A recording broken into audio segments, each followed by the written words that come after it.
Welcome to the Explainer. Today, we're jumping into 3 absolutely fundamental tools that every single Go developer needs to get right: how to handle key value data with maps, how to create really readable output with formatted printing, and how to dynamically grow your collections with append.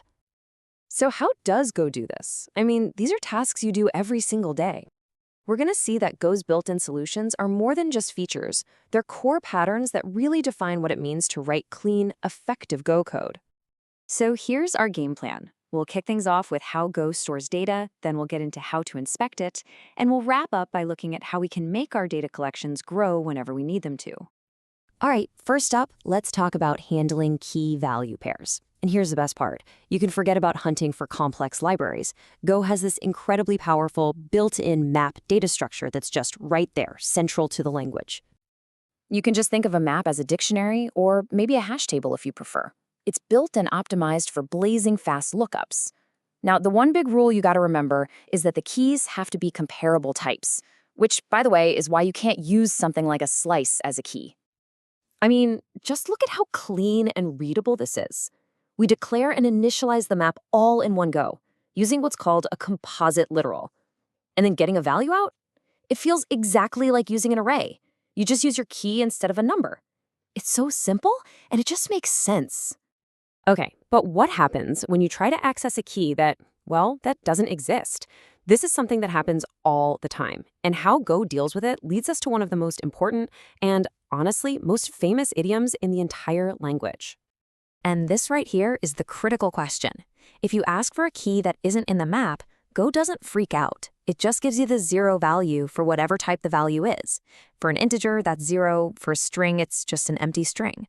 So how on earth do you tell the difference between a real 0 that you stored and a 0 that means, hey, I couldn't find your key?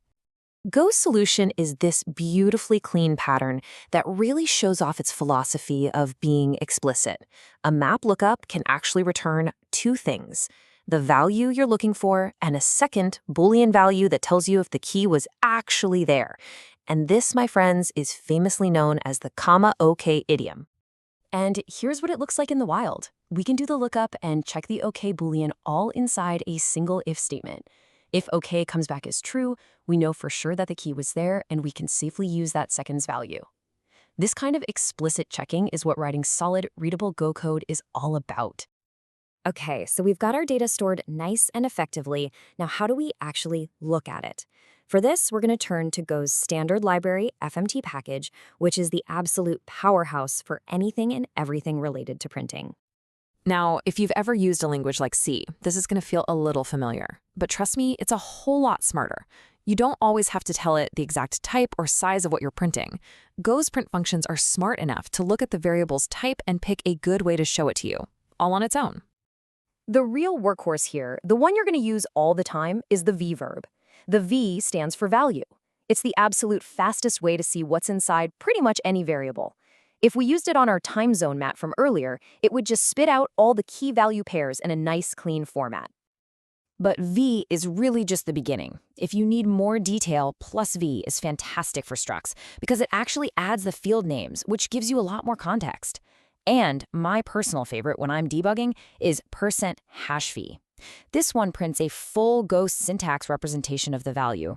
I mean, you could literally copy that output and paste it right back into your code.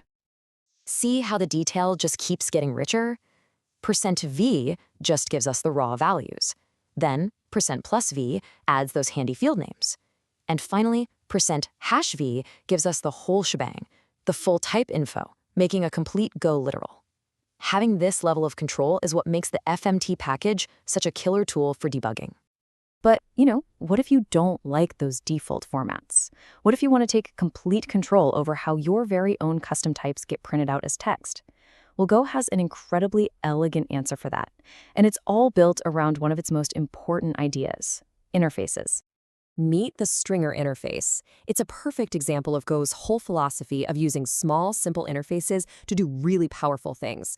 All you have to do is implement one single method on your type. It's called string, and it has to return a string. The moment you do that, the entire FMT package automatically starts using your custom format. You're basically teaching your type how to introduce itself as a string. It's amazing.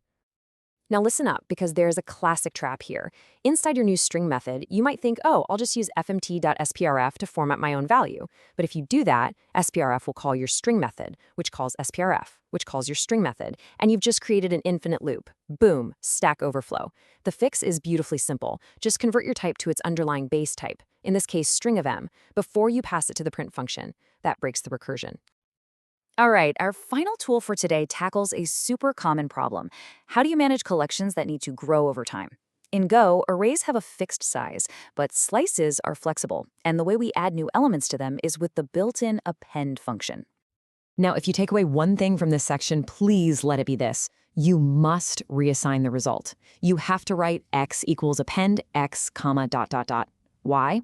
Because if the slice's hidden underlying array runs out of room, append will create a whole new, bigger array and return a slice that points to it. If you forget to reassign, your variable will still be pointing to the old, smaller slice, and your new data will just be lost. So, what if you want to glue two slices together? Well, append is what we call a variadic function, which is just a fancy way of saying it can take any number of arguments. You can't just pass the second slice in directly. Instead, you use this slick little dot, dot, dot operator to unpack it, which tells Go, hey, treat everything in this y slice as if I had typed them all out as separate arguments. All right, let's do a quick recap. For maps, your best friend is the comma OK idiom for safe lookups. When you're printing stuff, start with %v, and when you need custom formats, use the stringer interface. Just watch out for that recursion trap. And finally, with slices, always, always, always reassign the result of append and use the dot, dot, dot operator when you need to combine two slices. By really getting a handle on maps, the FMT package, and append, you're doing more than just learning features. You're starting to understand the idiomatic Go way of handling data. You're now way better equipped to write code that's more robust, more expressive, and just plain more effective. We really hope this helps you on your journey.